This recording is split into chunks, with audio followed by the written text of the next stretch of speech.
You mentioned, though, going back to your roots, and it's in somewhat relation to Travis anyway. Something sort of interesting that happened was his wife, Laura Bailey, actually came back for the Fruits Basket reboot anime in 2019 through current year, because the original 2001 Fruits Basket, I believe, was her first acting role ever. Yeah, I So think to I remember see- something about that, yeah. So she actually came back, even at Funimation's rates, which they're a right-to-work state, so they pay Yeah. okay, but not fantastic. I imagine Funimation's probably paying slightly better these days than 2001, but yeah, right to work state and all.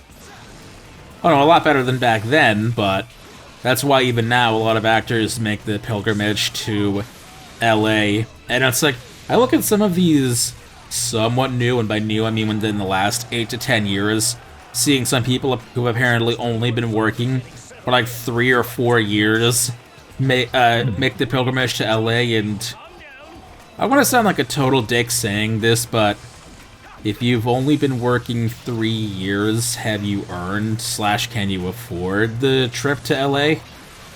I will tell you, I have heard many stories in film school about prospective film students moving out to LA and literally living out of their car for like weeks or months until they can secure a gig that pays well enough consistently to be able to afford an apartment.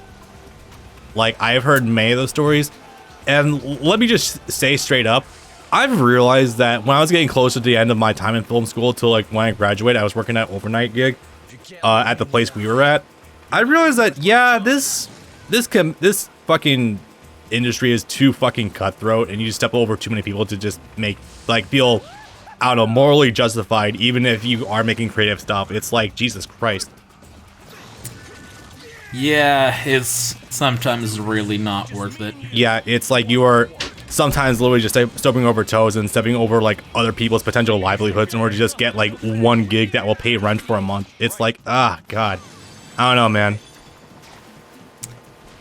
Yeah, it's like what I was often, to bring it back to the convention again, what I was hearing from actor Brian Beacock in particular when he was detailing his history, is that a lot of the cases he would only be working on 1 or 2 shows at once, and that might be the only thing that he works on, not because he wants to, because that's the only callback he gets in 1 or 2 whole years, and that one role can pay him enough for that one time, but then after that's done, you're scrambling to find the next one as soon as you possibly can. Yep.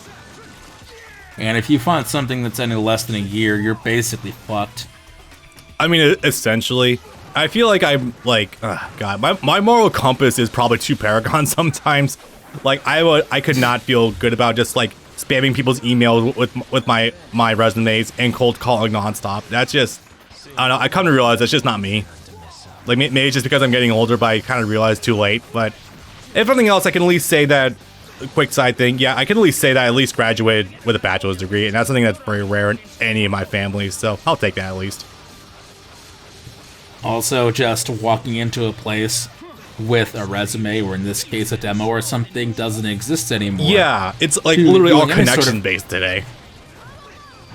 Not even acting jobs, I'm talking about any jobs in general. Yep. This is something that I've had to explain to my dad for nigh on a decade, and he still doesn't understand, because he is 60 plus and he thinks a lot of things will work the same way they did when he was 40, and they just do not. I don't know if I ever told you a story, but there was one time where it was shortly before I got my job at Taco Bell. I was scrambling to even find a nearby job. I literally tried to apply for just a Circle K of all things, and I had a resume. I was like, "Hey, I'd like to apply for a job here," and they were like, "You have to apply online for fucking Circle K."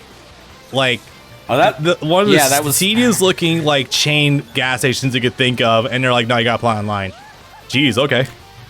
Yeah, that was the thing I had to explain to him, because the hardest I'd ever looked for a job was that first year after college, where it was like, okay, where he was just like, go to every nearby place that you know of and go and apply in person. It's like, I can do that, They can print out 20 resumes, but even if the ones I don't bring back with me because they don't take resumes anymore are just gonna go straight in the trash. Essentially, it's a lot like that. It's a lot like that with like even business cards too.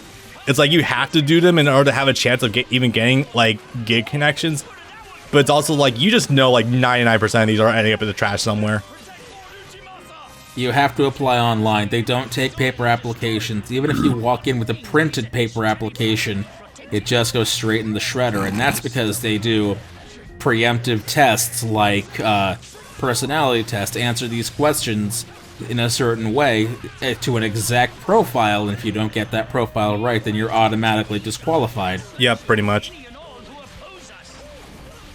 God, I remember applying for a job in high school in like 2008 or 2009, and they were already like, you know, you only apply online, even to just a grocery store. You can only apply online. Peak recession years too.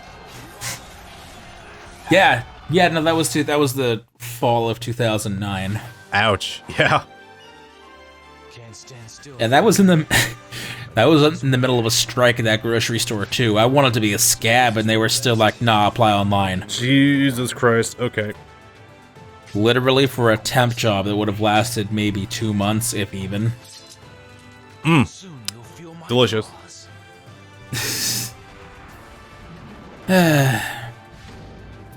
Where were we? Something about samurai? Yeah, we were talking about samurais or something. I don't know. That's okay. That we were talking about voice actings and gigs and shit like that. It all ties back. I'm gonna be real with you, because I consume a lot of internet content most of my day, especially when I'm at work. When people get real is when it's the most interesting. Yeah. But where are we in the story? Is the thing gonna? Oh yeah, I think he's about to start attempting to form the alliance soon. Shimazu joining Mitsunari. Did not expect that. They're both in the west, the western faction. Fair enough. Because this was back in the day where for some reason because you know how Japan is a horizontal country, right? Yeah. Yeah, if I clicked that square button, which is just a map button, oh yeah, this is the alliance stage, you'd see that a lot of the times the map is actually rotated 90 degrees, so that's a horizontal country. It really should be the south versus the north, but no, they've decided that it's the east and the west, which makes no sense. Since it's actually sort of like Scottsdale in that it exists for 3 miles east and west and like 20 miles south and north. Yeah.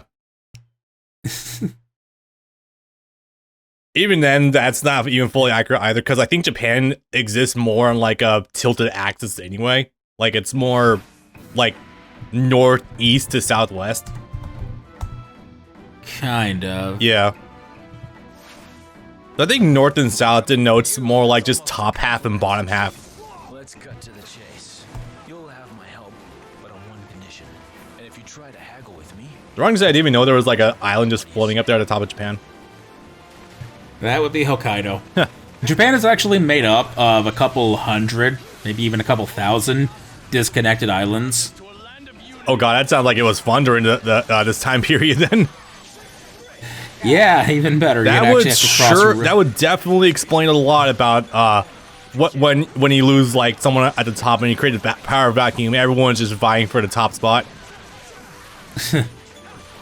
That's why Moto Chica and Motonari are comparatively interesting, because they actually are fighting over an inland island that's actually surrounded on 3/4 by land, but is actually completely disconnected from the mainland. They're just fighting over a little blip. Yeah, I love it when you're trying to power grab, but it's just like a tiny dot. Oh boy, and this is one of the stages that I Nemesis hate is back. the most. And Ieyasu stage is something that I hate in most games, because you have to fight Tadakatsu, and frequently you have to fight Tadakatsu 2 to 4 times, depending on which game it is. They missed the opportunity to make the joke, do not pursue Tadakatsu Honda. Although I imagine this came out well before Dynasty Warriors 8, so my joke is moot. That's a thing that's been going since Dynasty Warriors 3, actually. Oh, really? Do not pursue Lubu's been around that long. Holy shit. Yeah, it's a long-running meme. Dynasty Warriors 3 Extreme Legends, the first Extreme Legends, was actually created to give Lubu a story mode because he was only ever a super boss before that point in 2 and 3. Yeah, I do associate Lubu with being the most viable for being a super boss in the Warriors game, to be absolutely fair.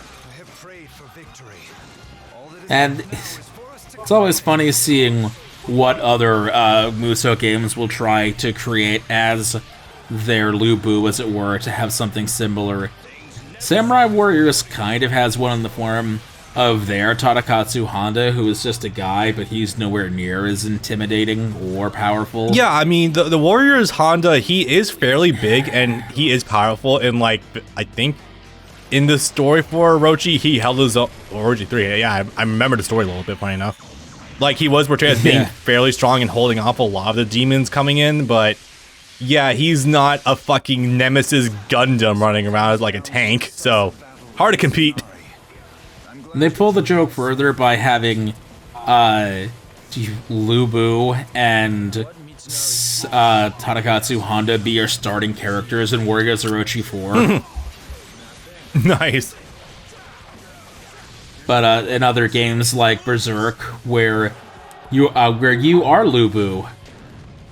Yeah, in essence, well, you have to unlock full Lubu mode essentially, but yeah. That's something that sort of fell away. Which, it's funny that they... excuse me. That they have another Warriors license game coming out in next month in Japan and in summer in the West. That's only on the Switch and PC, and probably won't gain any traction at all. Wait, is it that one weird-looking game that we spotted at one time and was just like, I have no idea what this is? It's based on an anime/game called Token Rambu, which is literally just Kantai Collection. Which is literally just Kantai Collection, but what if instead of boat girls, what if they were cute sword boys? Funny that. Also, I don't think we've actually seen the intro for Ieyasu yet. Maybe we have. I'm just not remembering it though. No, this is the first time that we've done Ieyasu's stage, and that's because Ieyasu has been the primary boss of Yukimura and Mitsunari stories. Yeah. Fucking pretty sick intro though, I will definitely admit. This is... You actually have one of 2 intros in this stage. If you take an alternate route near the middle, you can actually find a launch pad that will send you to the platform where Tadakatsu is sitting and spawning lightning bolts all over the fucking place. And if you beat him, then you'll find another catapult thing that'll send you right to the top here of this pillar that Ieyasu is standing on, and you fight him there. Yeah. You're on top. So that's kind of neat, just like how Yukimura has 2 different intros based on whether you attack him from the back or the front. Yeah. Now this is interesting because Masamune is like, alright, I'll team up with you, but I'm not doing any of that flowery girly boy gay shit like being friends. Yeah. Like, I'll be your friend, but I'm not going to be friend with every other guy I mow down. Fair enough. I mean, I imagine it would be kind of hard to make friends with Tadakatsu, to be fair. Yeah. This is the first time I've had a sense of what is on your mind. Not likely. Also, since we're still an hour 8 minutes into this, I can easily assume that, yeah, probably it's going to be more Yukimura as the final boss for each of Masamune's paths. I would be willing to bet. Yukimura is going to be the final boss of his blue route. So it's going to be Mitsunari for the end of his regular route? The red one? Yes. Fair enough. Yeah. Because the first route is based on the history, as it were, of the Alliance fighting the primary Alliance's enemy. Whereas the second through fifth route, if a character has them, and Masamune does have 5 routes. Jesus fucking Christ. Yeah, Bible character, yo. Then they'll have other routes where they go off and do whatever, fight the character they're actually in love with, or literally just go off and do it. What I hate about this game is that some characters have 5 routes, and 3 of them will end with literally nothing happening whatsoever. Yeah, I feel like we might. I don't think we've encountered anything like that so far, but there have definitely been some that have fallen a little bit flat. Yeah. I call this harmony. I nearly fucked up during the next session and recorded one of those by accident and had to go back. Oops. And correct into the blue route after the fact, which means I had to record that one again. Oh, so you're autopiling into the red one? No, actually, I went from excuse me, I misclicked from blue into green or purple. Oops. And once you pick a different color, you're locked into that color for the rest of that route. God, you know, I'm just looking at this and I'm just thinking to myself, man, I can only imagine what a solar eclipse would register as in like Japanese mythos. Because I've been playing a lot of God of War, now that I think about it, but like this lore in there is like, if solar eclipse happens, it's like one of the triggers for Ragnarok or something. I will, for that is my vow. Well, it's not a video game, but in Full Metal Alchemist Brotherhood, a solar eclipse is the promised day where a sort of new god awakens. That is very similar to Berserk, I'm not gonna lie. Like, just thinking of the, like, just a general wording. Yeah, Loving it. Look, I'm not throwing shade at it whatsoever. I understand that Berserk had a huge hand in a lot of like more modern like manga and anime, but it's just funny. Your head went to that. My head went to the time our dumbass former president looked directly at the sun during an eclipse that if he wasn't told to put his fucking head down immediately would have blinded him. Yeah, that is also fairly funny. I need you to keep watch over me until the end. Man, this level is really dark and depressing. That, like, the more I look at it, it's actually kind of stark for this game. Yeah, it's like there's a cloud of smog in the air. Yup. Which is funny for the tailpipes. Oh yeah, this stage can also, if you're not careful, this stage can be a bitch from the very beginning because you're fighting. Oh shit, 2 old men. You're fighting 2 of the sub-super, but basically super bosses. Yeah, holy shit, okay. Well, Yoshihiro is tolerable. It's Munashige that's the right bitch, because one attack can cleave through like half or even 3/4 of your health bar if you're not careful. Yup. Chainsaws and all. Yep.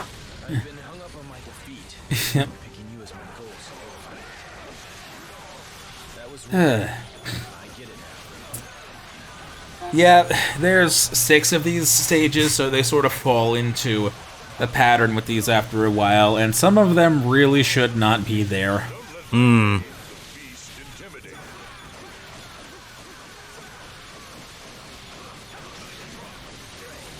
You know, I keep wanting to actually make way like more analogies with Masamune's gameplay to actual Dante.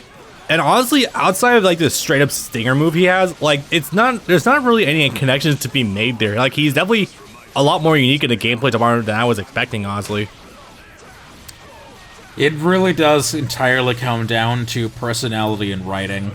Yeah, that's kind of like where it ends. Like, it's also just very weird to think that Dante very rarely uses weapons where it's like multiples of itself in one gameplay aspect.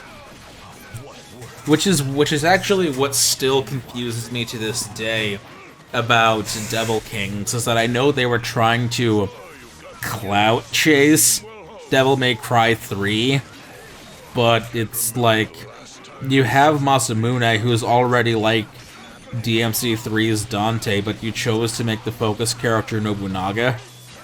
Which, I mean, I get, he's the main villain of the game, but personality-wise, I like the guy, but he's not really all that interesting. You think maybe there was some Especially not- confusion if they wanted to be more pandering towards Devil May Cry, or if they more want to like visually rip off Warriors a little bit?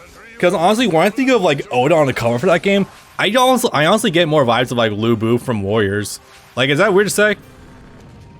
No, you're pretty much dead on the money. The problem is that the cover is very ugly, Yeah. and it's also reminiscent of the very ugly covers of Dynasty Warriors 2 through 5, especially 5 and especially 2, which are hideous.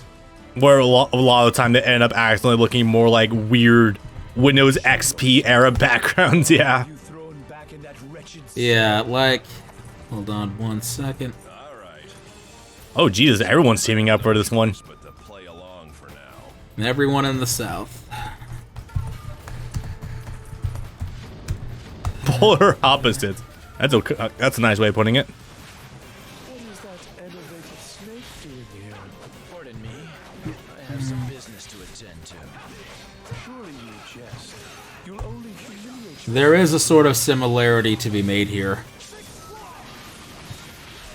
Yeah. Yeah, I can definitely see it. Yeah, like whenever I'm looking at the posing of Oda there, like it just straight up just almost reeks of Lu Bu vibes from Warriors. Like especially from the older ones especially. It kind of feels almost like the left hand not knowing what the right one's doing. Yes, very much so. Yeah. Here's another prime I example. don't think that 5-1 is too terrible. Oh god, okay, that Extreme Legends one's kind of bad though. The 5-1 is kind of okay. Yeah, regular 5-team's fine. Extreme Legends 5, holy shit. Like, that looks more like a character's... Like, that looks more like a character-specific portrait from, like, again, Windows XP era, rather than, like, an actual game cover. Because it's like, who the fuck is this? I don't even know who the fuck that is. That is the pirate guy that works for Wu. Yeah, that's so far removed from what I would expect from him. You know what the sad part is? You know what the first game that had a relatively decent, non-ugly cover was? What would that be? Pirate Warriors? Did I guess correctly? Oh my god, yeah!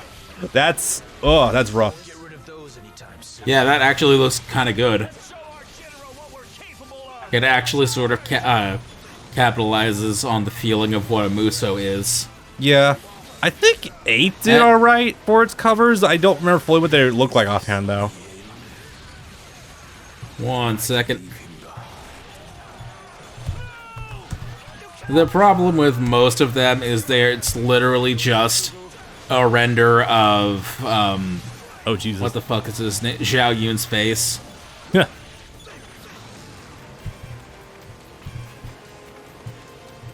I know we haven't talked about gameplay in a while, but holy crap, you are actually just mowing through a lot of enemies just now with the Dragon Claws. Holy crap.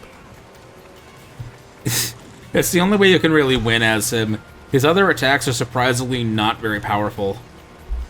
But he shoots through the roof when his claws are activated. Yeah, I would it's say he's like- probably top 5. Yeah, honestly, it's such a weird leap. Like, his standard moveset is like so vanilla and like honestly kind of lame and boring for a game like this, but yeah, you get the claws out, all of a sudden you're actually rocking and rolling pretty hard. That's why I think they went so far in Yukimura Legend with him having his 6 claws activated permanently, is they realized that if they were going to try to evolve the gameplay in a meaningful way, going forward, his regular moveset, which has stayed the exact same ever since the first game in 2005, would not cut it 11, 12 years later. See, I do get the idea of the premise behind his gameplay, where it's like, yeah, one mode that's like more, it's very much like a bronze from Duodecim, you know what I mean?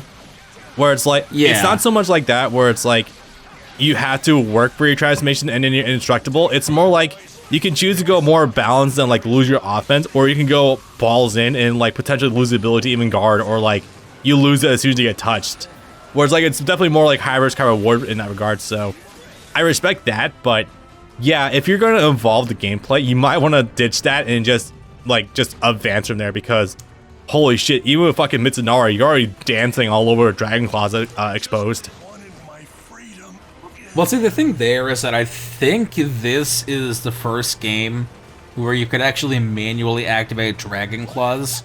In this game and all the games before, in this game and the first 2.5, I'm pretty sure you could only access Dragon Claws after activating your Muso. Yeah, I think that was it. I vaguely... Oh shit, yeah.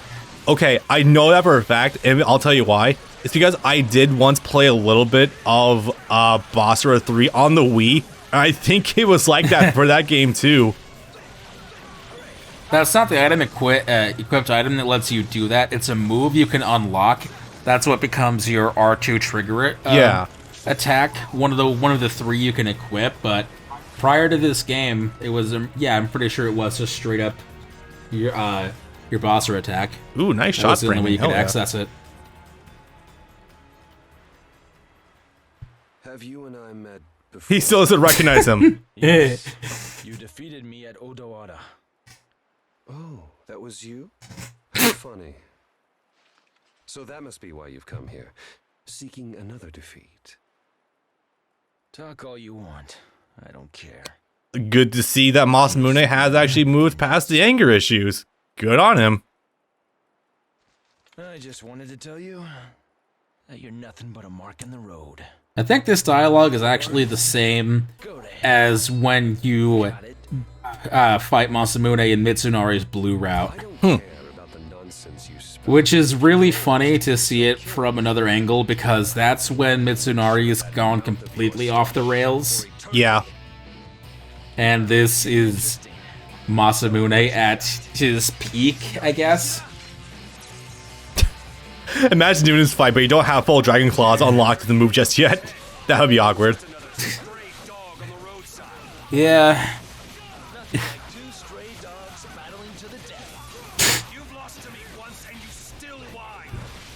Masamune, though, he's not quite upset anymore, but he also won't get a little lost going challenged. Yeah.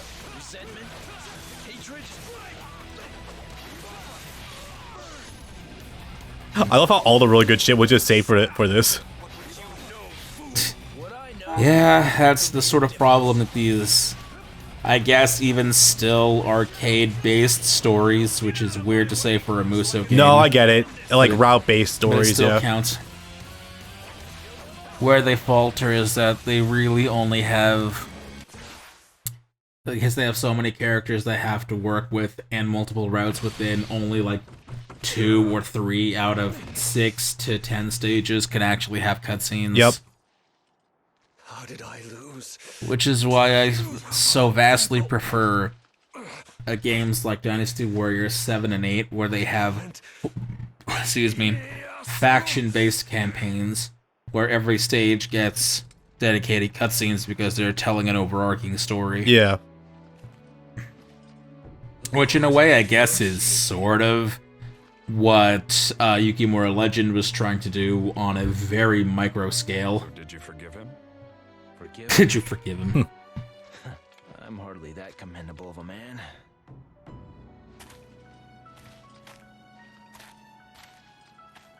He's just gonna wander her off. This is great, actually. I know I have. Yes. This is also what happens in the Judge and anime.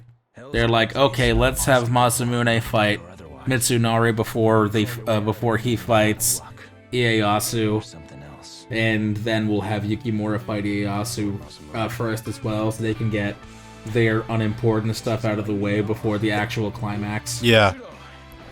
But see, the bigger thing here is that Masamune and Ieyasu are still just 1-1. We don't have a definitive winner. I feel robbed. 2 out of 10 would recommend. That's the thing I'm always thinking about when it comes to revenge stories in games and animes is, yeah, now they're at 1-1. Now they're tied. How do we decide who the winner is? Well, I'm glad Masamune at least got his confidence back from getting stomped thoroughly by Mitsunari at the very start of the story. That's good. This is one of the few points I'll also give to Judge End over The Last Party, which is the Basara 3 movie, and that's that they're not afraid to show blood, which is something that the original anime, they just stopped doing once the second season rolled around. Even when people were getting cut or stabbed, they just stopped animating blood. Yeah. And when you see the outright slaughter that is Mitsunari versus Masamune and Kojiro in the first episode of Judge End, it's like, no, you need to punctuate that with as much blood as possible because they both did almost die. It just makes me think of like the end of Final Fantasy VII Advent Children, with just Sephiroth getting sliced over and over again, but like literally no blood's coming of it. It's just like, this is just not, there's no impact here, guys. What the fuck? Didn't they bleed green in that movie? Maybe. That would be very funny, but I'm not honestly not sure. All right, on to Blue time, baby. I guess we can roll with that outro.